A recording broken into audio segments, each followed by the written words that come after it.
As you can see here, Molly and Mark are driving on a moderate risk roadway where speeds never exceed 50 miles per hour. Mark is explaining the important elements of space management to Molly. Drivers must always be aware of the area surrounding their car, including everything to the front, rear, and both sides of the car. In order to manage this space, you must always keep your eyes moving to determine appropriate driving actions. Let's take a peek and see how Molly and Mark are doing.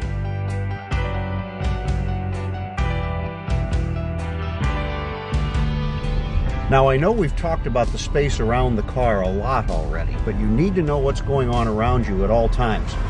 Can you tell me what you see to the left rear of the car? Well, there's a car back there, and there's also a car ahead of me in the left lane. Good. It's important to be aware of your surroundings because they can change in a hurry, like that. Now, what just happened there? That car just cut in front of me and is now in my lane. And how did you react to manage the space around your car? Well, I slowed down to give the car room in front of me and increase my following distance. That's a good example of using speed control to avoid a collision. It shows the importance of being alert and constantly scanning the area around you. No matter how well you're driving, there's always the risk of someone else driving poorly. There are two other elements of space management: lane position and communication. While speed control is the most obvious form of space management, lane position and communication play a significant role. Let's take a graphical look at how lane position helps you manage the space around your car. In this example, the car is traveling in the middle of the lane. However, notice what happens when a car traveling in the opposite direction approaches. Because the opposing car is traveling so close to the double yellow lines, the driver of the other car repositions their car in the right side of the lane. Doing this gives them more comfortable spacing between their car and the oncoming vehicle. Now watch what happens just ahead. The car ahead has come to a stop at a stop sign, but their car is slightly sticking out into the intersection. In order to avoid any problems, the driver of the moving vehicle shifts to the left side of their lane. Both of those were examples of how lane position can be a valuable tool in space management. There's still one more element of space management you should know about, and that's communication. By communication, I don't mean shouting at other drivers. However, using your turn signal is a valid form of communication. It warns other drivers of your plans, which allows them to increase their following distance if necessary. Lights are also a form of communication.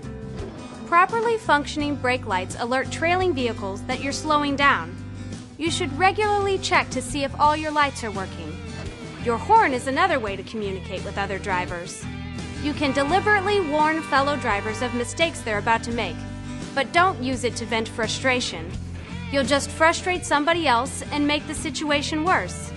As you drive, you should always be adjusting your speed, lane position, and communication based on changing conditions.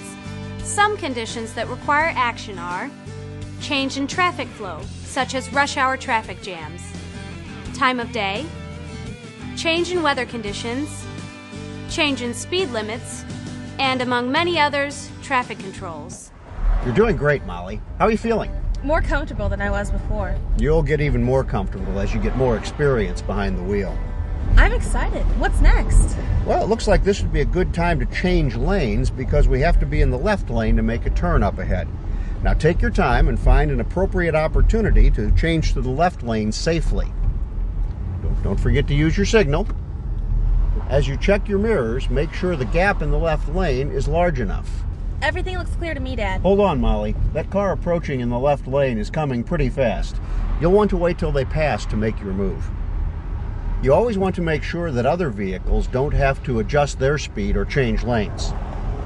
Okay, so now it looks good. There's no one in the left lane anywhere near me. I agree. So make one last quick check, then move smoothly into the left lane. You want to avoid abrupt steering and braking if you can. That was pretty smooth, Molly. And don't forget to turn your blinker off. You don't want to be that girl with her signal on for miles and miles ahead. That can be dangerous and it's annoying to other drivers.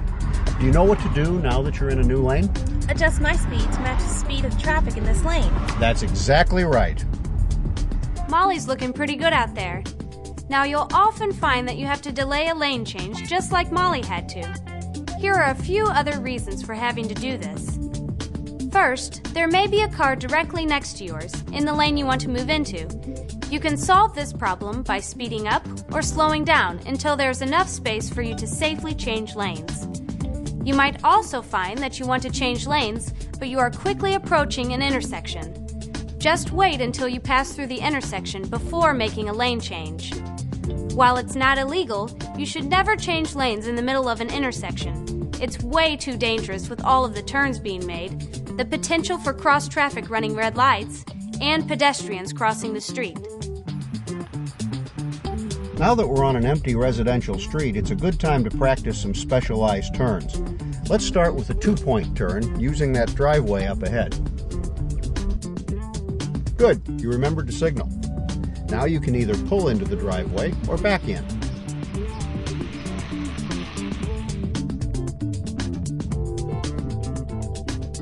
Do you know what you should be doing when you back out onto this street? I need to signal to the left since I'm backing out to the left, and look out the rear window as I back out. Right, and don't forget to check for oncoming traffic.